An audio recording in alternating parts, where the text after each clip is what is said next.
AFTV DT at half time, when we were speaking to you on the live stream, you said that everybody just needs to kind of chill out, relax a bit and calm down, because you know what? We have to be patient in a game like this. Patience is what is called for to beat a team like Newcastle.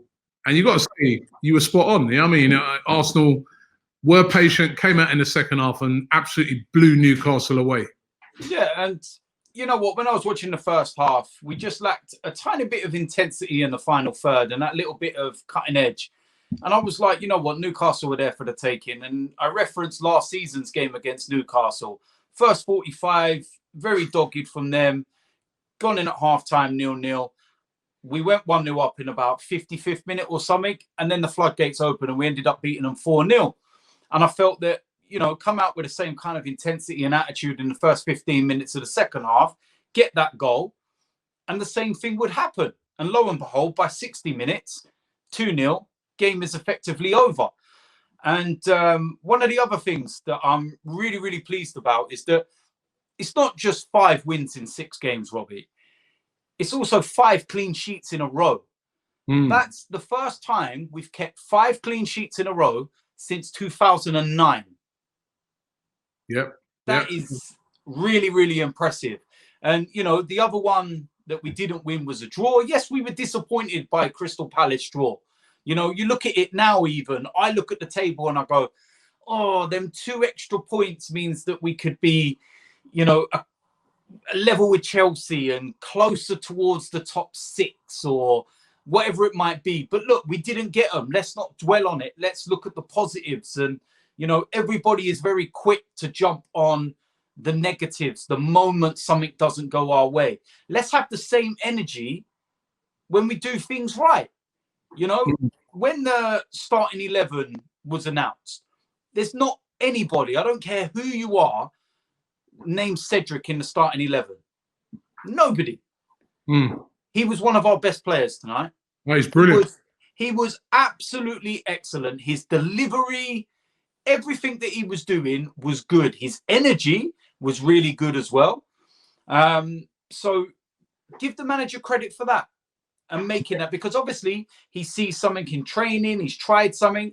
Bellerin was on the bench, so don't try that one of, oh, he got lucky. Bellerin had a knock. That's why he had to play him, or whatever it might be, you know. And he never went with what we all thought he would, which is bringing Gabriel back. David Luiz and Rob Holding, comfortable all night, I felt. And you got to remember, they're up against 2 really, you know, difficult players to defend in Callum Wilson and Andy Carroll, and they kept them so quiet. It was unreal. Yeah, it was kind of like, I felt Newcastle kind of switched to a 4-4-2 tonight. Yeah. And it was kind of that little and large combination that we've always heard about from years gone by. But there was nothing. There was no threat. Andy Carroll was more of a threat in the FA Cup game than he was tonight.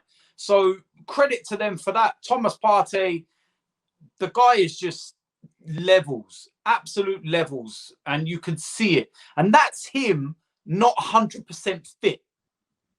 Seriously, you wonder why we get excited. Now I know why you dance to a music video. Do you know what I mean? Because it's like, if we get Thomas Partey 100% fit, we've got a serious player on our hands. But he's got 65 minutes in the tank. That's exactly what he needs, and he moves on to the next one. Granit Xhaka, I felt his passing tonight was superb, and he complimented Thomas Partey for the time that they played together. Emil Smith-Rowe, Saka, Hale End, man. That second goal was made in Hale End.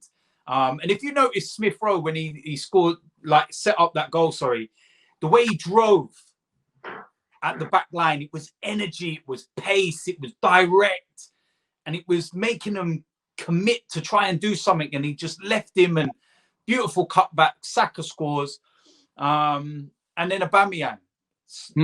Massive credit to him, because, you know, the second goal he scored tonight, that's a tap-in, Robbie.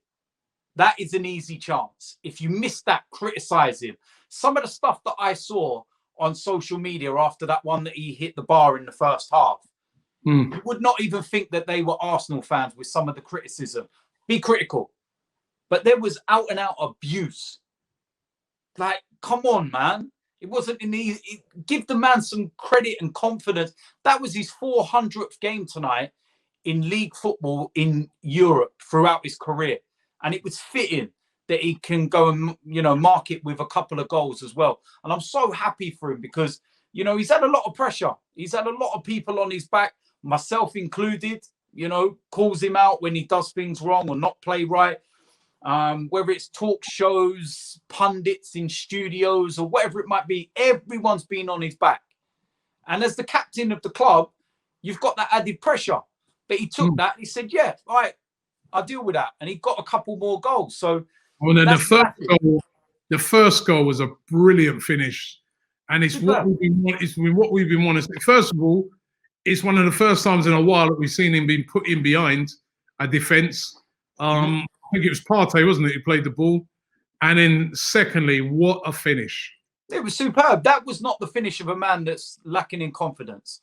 Let's be honest. And it was his weaker foot as well. It was his left foot. If you're not confident, you don't go and shift the ball onto your weak foot. And what Thomas Partey did there is something that we've been missing all along. And I don't mean to be disrespectful here, but if that was someone like Mohamed El Neni in that position, he would have passed it backwards. Do you know what I mean? And I'm trying not to be disrespectful in that respect, but there's a level between the quality of the player. And Thomas Partey, what looked to everybody when you're watching the telly as an easy pass, right? Like, it's so nonchalant the way he did it. He just brought it down outside the foot like, yeah, this is easy, isn't it? And that is what we've been missing all along. But, you get people that say it's only Newcastle, they're crap anyway and everything else. But look, at the end of the day, you've got to beat what's in front of you. Again, I say the same thing that I was saying when people were saying, we only beat West Brom. This is a Newcastle side that drew 0-0 with Liverpool a couple of weeks or so ago. So they can get results despite their form. And West Brom drew with remember, West Brom drew with Man City and Liverpool. Yeah, and listen, West Brom have just gone to Wolves and won as well. Yeah, so true. At the end of the day, look, there's no easy game in the Premier League. Yes, you have teams that are struggling or whatever it might be, but you still got to beat what's in front of you. And what this season has proven is that anybody can beat anybody on any given day, and nothing's a gimme anymore. I don't even do accumulators anymore because there's no guarantees. You look at accumulators, normally you go home win, home, yeah.